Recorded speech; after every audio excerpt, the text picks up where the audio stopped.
Congratulations getting the win eventually, and a goal for both of you, in fact. Just tell us how tough that was, though, Virgil. It was tough. I think down to us, more or less. I think especially the second half, I think we didn't play, we didn't win the right battles. I think second ball fight was theirs, so we give them the sort of a good feeling already the first half towards the end. But in the end, 3 points away here. We knew it was going to be very tough, and it shows, of course. And for you, Alex, back-to-back goals now in the Premier League. How important was that one for you? Yeah, it was nice. Obviously, it's important to build on a bit of good form. And filling in there as one of the front three, that's one of the things I've got to try and offer. As we know, Mo and Sadio away at the minute, that's something that they really offer for us, is goals and a threat in behind, so it's nice to be able to do that. But yeah, it was more about the performance and linking with Trent and Hendo down that side and supporting Bobby as well, and like I said, just offering something in behind. Wasn't a bad goal for you either, was it? Sorry? Wasn't a bad goal for you either. Yeah, it was a very good corner kick from Robbo, and good timing. And we practice obviously a lot on this, so very important to finally get on the score sheet again. Hopefully there's a lot more to follow, but I'm just happy that we got the 3 points in the end. You know, it was a tough one. How much credit does your goalie deserve for keeping you in the game, especially in the second half? A man of the match performance for Alisson. Yeah, like Virg said, I think after about 35 minutes we dropped our standards a bit, and a few sloppy mistakes gave them some really good chances. And you know, teams don't do well and teams aren't successful without a really good goalkeeper, and he's bailed us out on a good few times in the past, and today he had a few moments, and I'm sure Virg knows how good it is to play in front of him, having him behind. But it's our job to not have to rely on him as much. But if you ever need someone, we haven't got anyone else we'd want other than him. First time since mid-September we've had a Premier League weekend where Liverpool won and Manchester City didn't. So just a glimmer of hope for Jurgen Klopp's side. But at 2-1, there's only one huge talking point. Everyone is debating it at the moment. I just wonder, Alan, when Diego Jota went, when you were watching this live, what was your initial, what did you think? Oh, just goal kick? Yep. When I watched it live, I thought goal kick, he miskicked it. And when I saw it in slow motion, nothing changed at all. And for the life of me, Kevin Friend and Craig Pawson, how on earth they both somehow get to this ridiculous, wrong, pathetic, stupid decision. Any other words you can give me? Can you tell I'm angry? The standard of our refereeing this season, has been awful. It has to be said. There are so many poor decisions. VAR is actually making our referees worse. They're under so much pressure.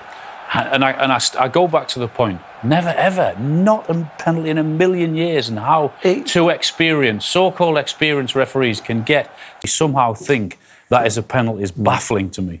Well, in slow motion, you see Jota take a step right. He takes a step towards the keeper and clashes into the keeper. Look, his right foot, watch his right foot, it just goes to the right. So he makes the contact. Yeah.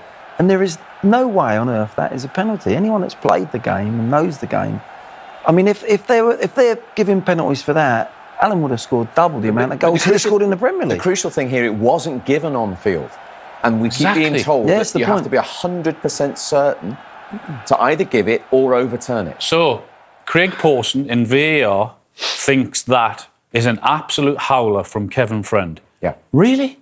He thinks that's a clear and obvious howler for him to say, no, I think you've made such a big error, I'm going to recommend you go to the screen and review your decision. Then, Kevin Friend hasn't got the courage to say, you know what, Craig, no, you're wrong. I'm happy with my original decision and I'm sticking by it. I'm not going to listen to you because I think you're wrong. But he somehow thinks, no, I've made a howler myself and I better go with what Craig's recommending. It's rubbish. It's nonsense. That's what's disappointing for me. When he went over to the screen, I'm saying, well, yeah, he'll look at that and go, actually, I made the right decision. I made the right call. Back yourself. Because it's as clear as day to any of us that it's not a penalty. And in the end, he's got convinced somehow that, hang on a minute, he's doubting himself. No, it is a penalty. Now, I don't understand what we've just gone through, how that's given as a penalty. I really don't. And it would have been uncomfortable for Liverpool. You know, It was 2-1 to Liverpool. They might have seen it out and won the points anyway. But it would have made the last few minutes. That's where Patrick Vieira is up in arms. He might have put players on. He might have gone for it, and that's what it should have been like. But it wasn't. It just 3-1. Everything was sucked out of Palace. You could see it. They absolutely knew it wasn't a penalty themselves. They go down to 3-1 and the game's finished.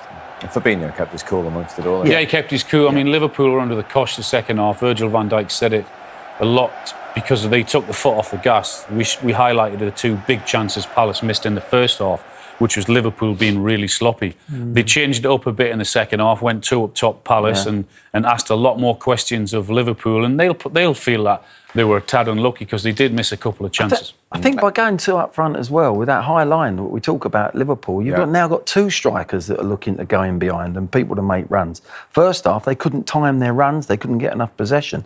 But second half, they played a lot better. Palace were the better side in the second half. They had 2 great chances before they scored.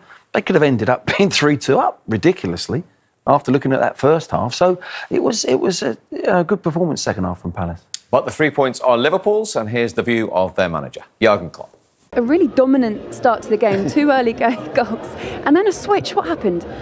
It was a bit Jekyll and Hyde football today, to be honest. I think we saw how good we can be. We were incredibly good in the first 35 minutes, I would say. Then we, after an intense week, with a away game at Arsenal, which was bless you, which was really intense as well. And then flying back, coming here. So I don't have no real explanation, to be honest, but intensity might be an explanation. And so we became sloppy in the last line. Gave pretty much, I think the chances we gave them in the first half were pretty much produced by us. Wrong pass, blah, blah, blah.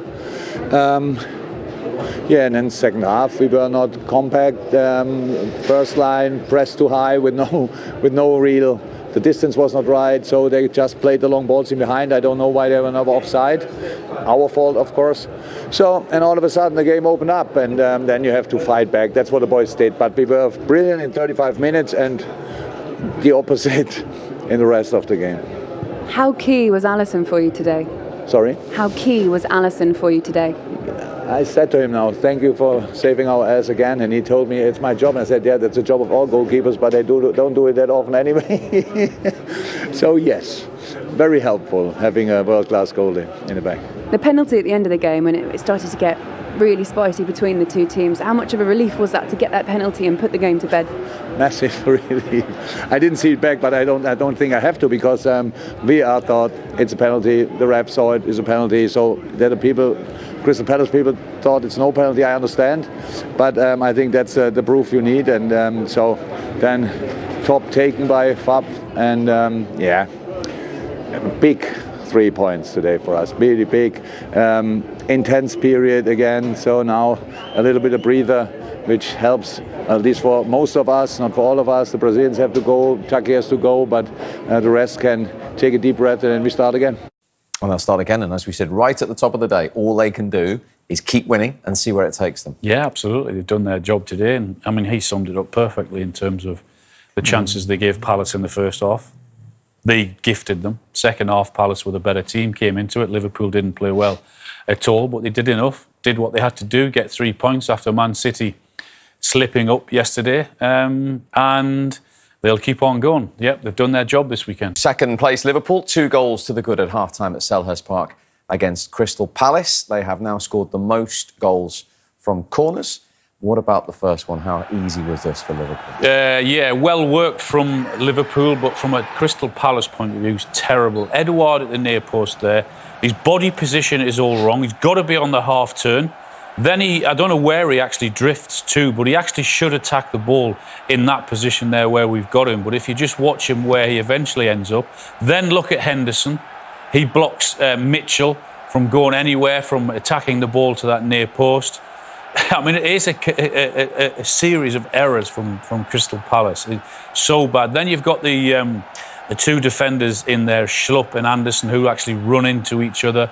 And then from all of that, you find Van Dijk at the near post, who has a free run, clear header, never going to miss. I mean, it's so bad from Crystal Palace, but well worked from Liverpool. We know that Henderson's got form from blocking, because we did the game the other day where he blocked it in the Brentford game. We've got it here. Look, if you just see him, he blocks Ivan Toney getting anywhere near the ball. Just watch what he does there. Did exactly the same today. What that does is it stops Toney attacking the ball. Van Dijk's in a similar position. He doesn't get it at this occasion, and Matip's there at the far post to nod that in. So obviously Liverpool work very well on the set pieces. But as a defending team, Crystal Palace today, you know that's going to happen, and they're all over the place from that set piece. Yeah, very organised attacking. You know, you look for organisation defensively, but that's a set play you've seen Henderson do. I noticed that Jota was pinning someone as well. Those two are saying, I'm not bothered in going for the flight of the ball. My job is to do that, to let the big guns come in, create space and attack the ball. And Crystal Palace have got a problem in this area, haven't they? I mean, it's repetition, and they're not getting any better at it. There you go. They're now the joint worst. Well, they lost 3 goals up there at Anfield, didn't they, from corners, and they've lost another one today. So they haven't learnt from their mistake. But, you know, Palace have got to improve, more importantly, with getting the ball down and trying to break down that Liverpool back line, because it's so high. At the moment, they're finding it hard. The chances actually Palace have had have been given by a little bit of sloppy play from Liverpool. We'll come to those in a moment, but Palace lost possession ahead of the second goal. This is a magnificent goal from Liverpool. The passing, the movement, the way to pass, the technique of everything from start to finish. Even that pass there, and then the finish from Oxlade-Chamberlain. It really is a very, very good goal. The pace that they move it at, and everyone's touching. And Glenn will talk you through Edouard's position. Yeah, Edouard on the other side. He finds himself on the right-hand side, you know, Lisey's end. That's good play from Liverpool. But look how out of position. He needed to be in a safe position. He's totally unaware. Look at the space that Robertson... You cannot give the quality of Robertson that sort of space, because he will hurt you. And he's picked out Oxlade-Chamberlain superbly. Look, he's used Firmino. Firmino, it comes inside and he says, no, I'm not playing you, you're marked. There's a spare man on the back post, beautifully flighted, and what a very calm finish from Oxlade. Yeah, it really was. First time in almost 2 years he's scored in back-to-back Premier League games. But Glenn, you alluded to those chances that Palace had, all from Liverpool. Well, this is so slack. I mean, you know, they're coasting this game unless they give something away, and unless they just pass it in the corner. Look at the near post. The keeper's giving him such a space to finish. He just seemed to panic on it. He does the right thing. He creates it. He takes it inside, little dummy.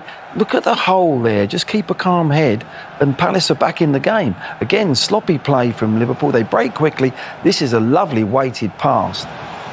And Mateta does the first bit well, just a little bit unlucky there not to actually hit it in the target. But it's sloppiness, isn't it, from Liverpool? It's just been far too easy for Liverpool, and I think that was the reason for those 2 sloppy passes. Is that there's been no pressure on the ball from Crystal Palace. They've allowed Liverpool to dictate the pace of play.